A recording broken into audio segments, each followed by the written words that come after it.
Hello साथियों, एक और नई वीडियो में आप सभी का स्वागत है। साथियों, आज अपन बात करेंगे करंट अफेयर के बारे में, जिसके अंदर से अपन देखेंगे मेरे भाई 1 जनवरी, 2 जनवरी और 3 जनवरी का अपन करंट अफेयर देखने वाले हैं। जिसके अंदर से साथियों मुख्य रूप से बात करें तो आरपीएससी की जो आने वाली एग्ज़ाम हैं, उनके लिए क्लासेस आपके लिए चलाई गई हैं। और ख़ास करके साथियों ये मेन रूप से बात करें तो आरपीएससी का जिस प्रकार से ट्रेंड चल रहा है वर्तमान के अंदर से, उसके हिसाब से ये बनाई गई हैं।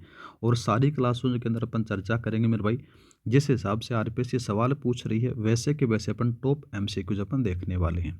और साथियों मुख्य रूप से बात करें तो पीआईबी और सूजस का समावेश आपको देखने को मिलेगा। पीआईबी और सूजस के अंदर से साथियों डायरेक्ट सवाल उठा रही है आरपीएससी, वैसा का वैसा अपन चर्चा करेंगे, तो आपको कहीं दूसरी जगह भटकने की जरूरत नहीं पड़ेगी। अपन 2-3 दिन से आपको कंटिन्यू में क्लास प्रोवाइड करवा दूंगा, ठीक है। और आपका फ़र्ज़ ये है मेरे भाई कि वीडियो को ज़्यादा से ज़्यादा शेयर करना है, ज़्यादा से ज़्यादा लाइक करना है और वीडियो को चैनल को सब्सक्राइब कर देना मेरे भाई। वीडियो को तो पहले आप लाइक कर दो, ठीक है, और चैनल को सब्सक्राइब कर दिया होगा मेरे भाई। अब चलते हैं अपन आज का पहला सवाल, ठीक है मेरे भाई। देखो मैं आपके लिए इतनी मेहनत कर रहा हूँ, आपका फ़र्ज़ बनता है कि मेरे भाई की वीडियो को लाइक करना, चैनल को सब्सक्राइब करना। तो स्टार्ट करते हैं। पहला सवाल दे रखा है, डीआरडीओ के 68वें स्थापना दिवस के संदर्भ में निम्नलिखित कथनों पर आपको विचार करना है। तो पहला ऑप्शन बात करें तो डीआरडीओ का 68वां स्थापना दिवस 1 जनवरी 2026 को बनाया गया, ठीक बात आती है। दूसरा बात करें, वर्ष 2025 में रक्षा अधिग्रहण परिषद ने 1.30 लाख करोड़ रुपए की डीआरडीओ प्रणालियों को स्वीकृत की थी। याद रखना मेरे भाई, ऑप्शन नंबर आपका दूसरा भी सही रहेगा, दोनों कथन सही हैं। ऑप्शन नंबर आप सी लगा दो, ठीक है।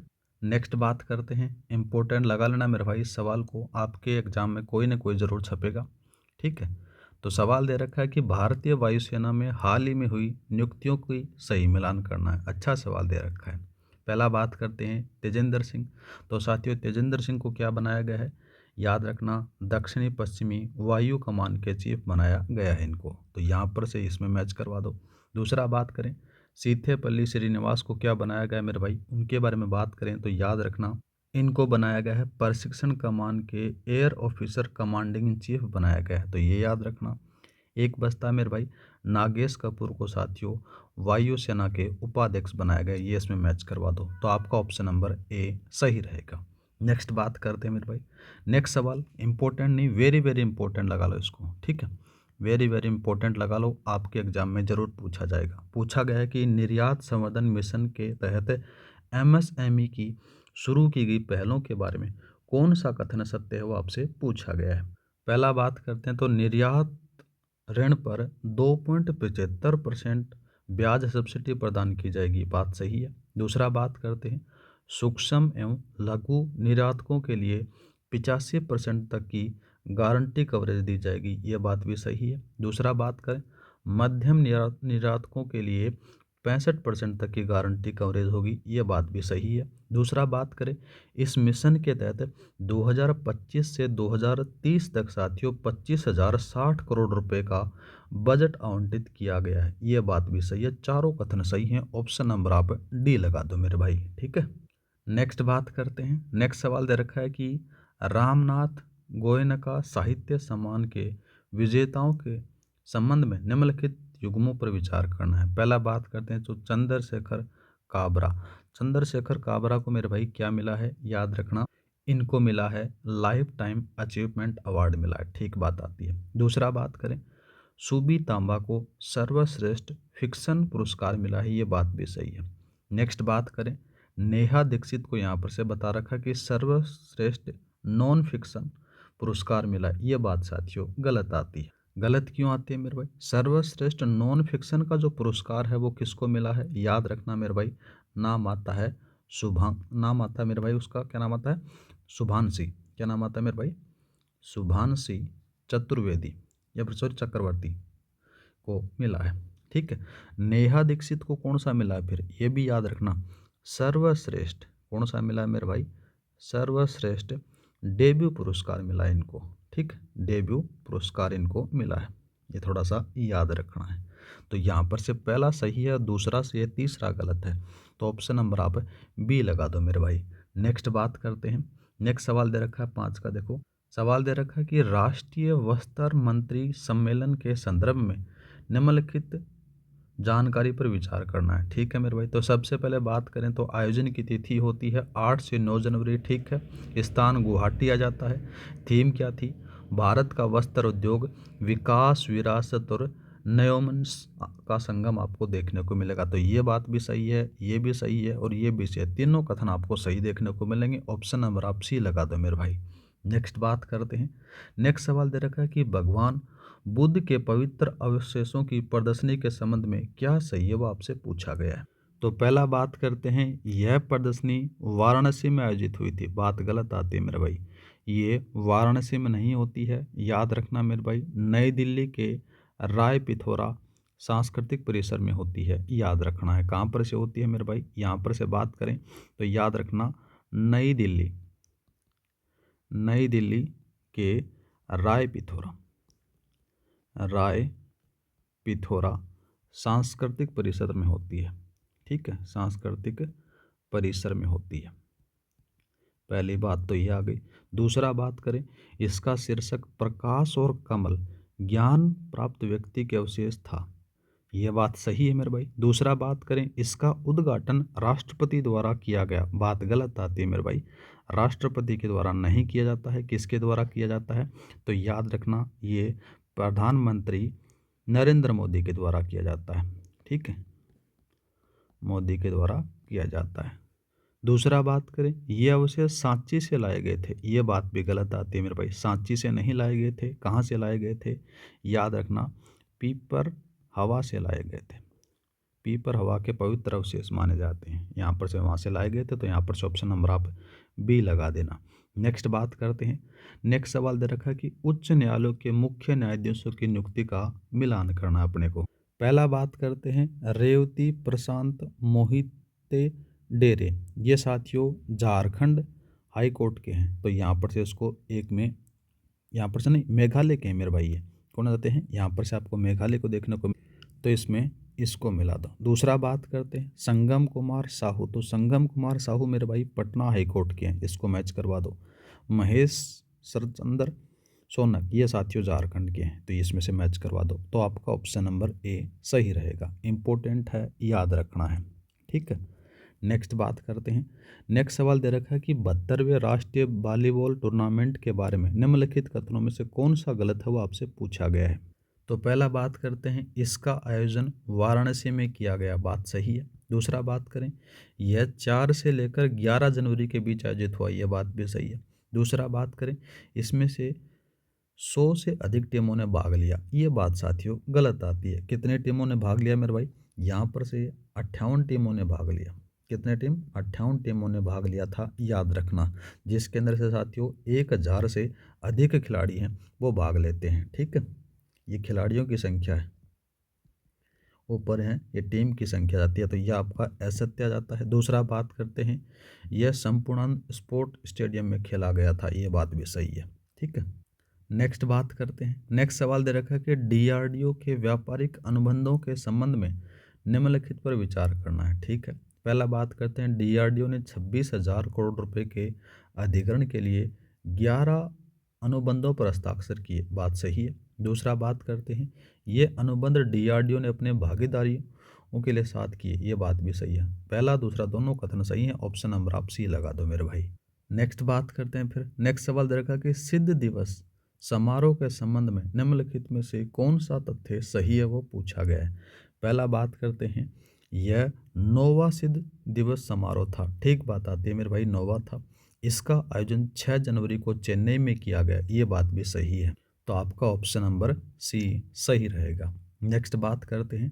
नेक्स्ट सवाल दे रखा कि राजस्थान में हाल ही में मुख्यमंत्री द्वारा किस स्थान पर पक्षी घर, याद रखना मेरे भाई, पक्षी घर का उद्घाटन किया गया। तो कहाँ पर से किया गया मेरे भाई? याद रखना, मुख्यमंत्री ने डेग स्थित श्रीनाथ मंदिर के अंदर से साथियों पूजा अर्चना के बाद में वहीं पर क्या करते हैं साथियों, ये पक्षी घर का उद्घाटन करते हैं। ऑप्शन नंबर आपका बी सही रहेगा। ठीक है, नेक्स्ट बात करते हैं मेरे भाई। नेक्स्ट सवाल दे रखा है कि राष्ट्रीय सड़क सुरक्षा माह 2026 के संबंध में निम्नलिखित कथनों पर आपको विचार करना है। पहला बात करते हैं, यह 1 जनवरी से 31 जनवरी 2026 तक बनाया जा रहा है। ठीक बात आती है। इसकी थीम याद रखना मेरे भाई, सीख से सुरक्षा, टेक्नोलॉजी से परिवर्तन। इम्पोर्टेंट है, याद रखना है। दूसरा बात करें, इसे केवल केंद्र सरकार के परिवहन मंत्रालय द्वारा संचालित किया जा रहा है। तो ये बात गलत आती है मेरे भाई। तो गलत क्यों आती है, तो याद रखना, ये राजस्थान में परिवहन एवं सड़क सुरक्षा विभाग द्वारा आयोजित किया गया था। याद रखना है, किसके द्वारा किया गया था मेरे भाई, राजस्थान के अंदर से बात हो रही है। राजस्थान के अंदर से साथियों क्या जाती है, राजस्थान के अंदर से बात की जाए, क्योंकि इसमें राजस्थान का भी हिस्सा है। तो यहाँ पर से बताया क्या रखा है कि इसमें से केवल केंद्र सरकार, नहीं भाई, केंद्र सरकार नहीं है, राज्य सरकार भी इसके अंदर से, तो ये गलत आ जाता है। तो पहला दूसरा सही है, ऑप्शन नंबर आप बी लगा दो मेरे भाई। नेक्स्ट बात करते हैं। नेक्स्ट सवाल दे रखा है मेरे भाई कि बाजार पहुंच सहायता पहल किस मिशन के तहत शुरू की गई है, वो आपसे पूछा गया है। तो मेरे भाई याद रखना, वो आ जाता है निर्यात प्रोत्साहन मिशन। ऑप्शन नंबर आपका ए सही रहेगा। ईपीएम की फुल फॉर्म याद रखना, एक्सपोर्ट प्रमोशन मिशन के अंदर से आपको देखने को मिल जाता है। ठीक है, ये थोड़ा सा याद रखना। नेक्स्ट बात करते हैं। नेक्स्ट सवाल दे रखा कि राजस्थान का वह पहला डिस्कॉम कौन सा है जो पूर्णतः डिफेक्टिव मीटर मुक्त बना है। इंपॉर्टेंट है मेरे भाई, याद रखना। तो वो कौन सा डिस्कॉम है, याद रखना मेरे भाई, वो आपको देखने को मिलेगा जयपुर डिस्कॉम। ठीक है, ऑप्शन नंबर आपका सी सही रहेगा। नेक्स्ट बात करते हैं मेरे भाई। नेक्स्ट सवाल दे रखा है कि राष्ट्रमंडल देशों की संसदीय संस्थाओं के प्रतिनिधित्वों के सम्मेलन के बारे में कौन सा कथन सही है, वो आपसे पूछा गया है।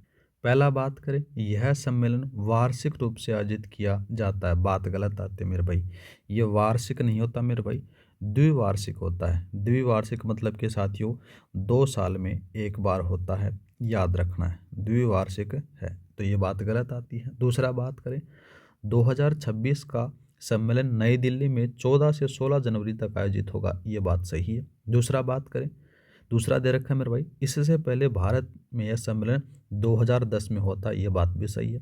दूसरा बात करें, 2024 का सम्मेलन युगांडा की राजधानी कंपाला में हुआ था, ये भी याद रखना है।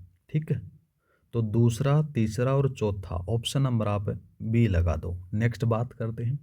नेक्स्ट सवाल दे रखा है कि राजस्थान डिजी फेस्ट टाई ग्लोबल समिट का आयोजन कहाँ किया जा रहा है। अच्छा सवाल है मेरे भाई, याद रखना कहाँ पर से किया जा रहा है।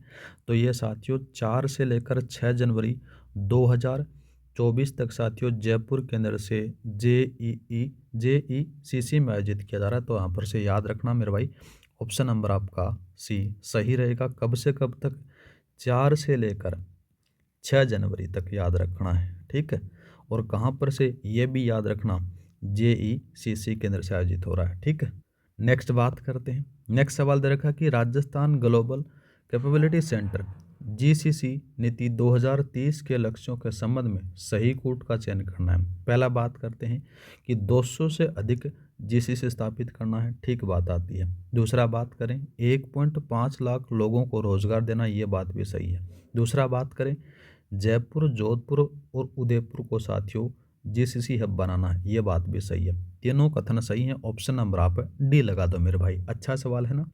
नेक्स्ट सवाल के बारे में चर्चा करते हैं कि सही मिलान करना है। देखो साथियों, इसके अंदर से बात करें तो एक तरफ आपको ये चीज़ें दे रखी हैं, दूसरी तरफ इनकी स्थापना के बारे में बता रखा है। तो सबसे पहले बात करें मेरे भाई, यहाँ पर से आपको देखने को मिलेगा कौन सा, सड़क सुरक्षा माह के बारे में बात करें तो सड़क सुरक्षा माह मेरे भाई 1 से लेकर 31 जनवरी 2026 को होगा। दूसरा बात करते हैं, दूसरा जाता है मेरे भाई डिजी फेस्ट समिट 4 से 6 जनवरी 2026 को होता है, ये याद रखना है। राष्ट्रमंडल सम्मेलन के बारे में बात करें तो मेरे भाई ये 14 से लेकर 16 जनवरी 2026 को होगा। दूसरा बात करते हैं, EPM पहल प्रारंभ साथियों 12 नवंबर को होती है, थोड़ा सा याद रखना, ऑप्शन नंबर आपका ए सही रहेगा। नेक्स्ट बात करते हैं। नेक्स्ट सवाल दे रखा है कि निर्यात प्रोत्साहन मिशन के तहत सरकारी कार्यक्रमों में याद रखना MSME उद्यमों की कितनी भागीदारी अनिवार्य की गई है। इंपॉर्टेंट नहीं, वेरी वेरी इंपॉर्टेंट लगा लो, खास करके PSI वालों के लिए। ठीक है, तो कितनी की गई है, तो याद रखना इसमें से 35% की गई है। निर्यात प्रोत्साहन मिशन के तहत 35% MSME, याद रखना मेरे भाई, MSME उद्यमों के लिए भागीदारी अनिवार्य की गई है। ऑप्शन नंबर आपका बी सही रहेगा। नेक्स्ट बात करते हैं। नेक्स्ट सवाल दे रखा है कि राजस्थान डेटा सेंटर पॉलिसी 2025 का मुख्य उद्देश्य क्या है, याद रखना है मेरे भाई। तो याद रखना मेरे भाई, इस नीति का जो मुख्य उद्देश्य बात करें तो याद रखना विश्वसनीय डेटा सेंटर इकोनॉमिस्ट विकसित करना आपको देखने को मिल जाता है। ऑप्शन नंबर आपका सी सही रहेगा। नेक्स्ट बात करते हैं। नेक्स्ट सवाल दे रखा कि राजस्थान में वर्तमान में कितने स्टार्टअप पंजीकृत हो चुके हैं, वो आपसे पूछा गया है। तो मेरे भाई याद रखना, आई स्टार्टअप के अंतर्गत बात करें तो मेरे भाई आई स्टार्ट राजस्थान के तहत राजस्थान अब तक साथियों 7200 है ना स्टार्टअप पंजीकृत हो चुके हैं। ऑप्शन नंबर आपका बी सही रहेगा। अच्छा सवाल है। नेक्स्ट बात करते हैं मेरे भाई। नेक्स्ट सवाल दे रखा है कि राष्ट्रमंडल देशों के प्रतिनिधित्व का राजस्थान भ्रमण किस तिथि को प्रस्तावित है। तो याद रखना ये 17 से लेकर 18 जनवरी को यहाँ पर से आपको प्रस्तावित देखने को मिलेगा। ऑप्शन नंबर आपका सी सही रहेगा। नेक्स्ट बात करते हैं। नेक्स्ट सवाल दे रखा कि राजस्थान में स्टार्टअप में अब तक कितना निवेश हो चुका है, वो आपसे पूछा गया है। तो मेरे भाई याद रखना 1000 करोड़ रुपए का निवेश हो चुका है। ऑप्शन नंबर आपका सी सही रहेगा। नेक्स्ट बात करते हैं। नेक्स्ट सवाल दे रखा है कि जीसीसी, इंपॉर्टेंट लगा लो मेरे भाई इसको। सवाल दे रखा है कि जीसीसी का पूर्ण रूप क्या है, जिसे राजस्थान हब के रूप में विकसित कर रहा है, याद रखना है। तो मेरे भाई याद रखना जीसीसी की फुल फॉर्म आपको देखने को मिलेगी ग्लोबल कैपेबिलिटी सेंटर के रूप में आपको देखने को मिलेगी। ऑप्शन नंबर आपका बी है वो सही रहेगा। अच्छा सवाल है मेरे भाई। नेक्स्ट बात करते हैं। नेक्स्ट सवाल दे रखा है कि निम्नलिखित में से कौन सा दस्तावेज डिजी लॉकर पर भी उपलब्ध करवाया जाएगा। तो वो कौन सा है मेरे भाई, वो आ जाता है Jan Aadhaar card. Option number आपका बी सही रहेगा। नेक्स्ट बात करते हैं। नेक्स्ट सवाल दे रखा है कि राजस्थान डिजी फेस्ट टाई ग्लोबल समिट किनके द्वारा संयुक्त रूप से आयोजित किया जा रहा है, वो आपसे पूछा गया है। तो मेरे भाई याद रखना, एक तो आता है सूचना प्रौद्योगिकी एवं संचार विभाग आ जाता है, ये भी है। दूसरा बात करें मेरे भाई टाई राजस्थान के द्वारा किया जा रहा है। ऑप्शन नंबर आपका बी सही रहेगा। ठीक है मेरे, तो ये थे मेरे भाई आपके मेन इंपॉर्टेंट जो पीआईबी और सूजस के अंदर से सवाल निकाले गए हैं, टॉप एमसीक्यूज हैं। उम्मीद करता हूँ कि साथियों आपको क्लास लेने में मज़ा आया होगा। इस क्लास की जो पीडीएफ फाइल आपको टेलीग्राम पर प्रोवाइड करा दूंगा। टेलीग्राम का लिंक डिस्क्रिप्शन में दे रखा है मेरे भाई। और ज़्यादा से ज़्यादा वीडियो को लाइक और शेयर करना मेरे भाई, जिससे मेरे को पता चले, मेरे को मोटिवेशन मिलेगा, तो आपको क्लासेस कंटिन्यू मिलता रहेगी। जिससे मेरे को ये पता चलेगा कि मेरी ऑडियंस को कितना अच्छा लग रहा है, तो मैं उतना ही आपके लिए ज़्यादा प्रयास करने का कोशिश करूँगा। मिलते हैं नेक्स्ट वीडियो में। जय हिंद, जय भारत।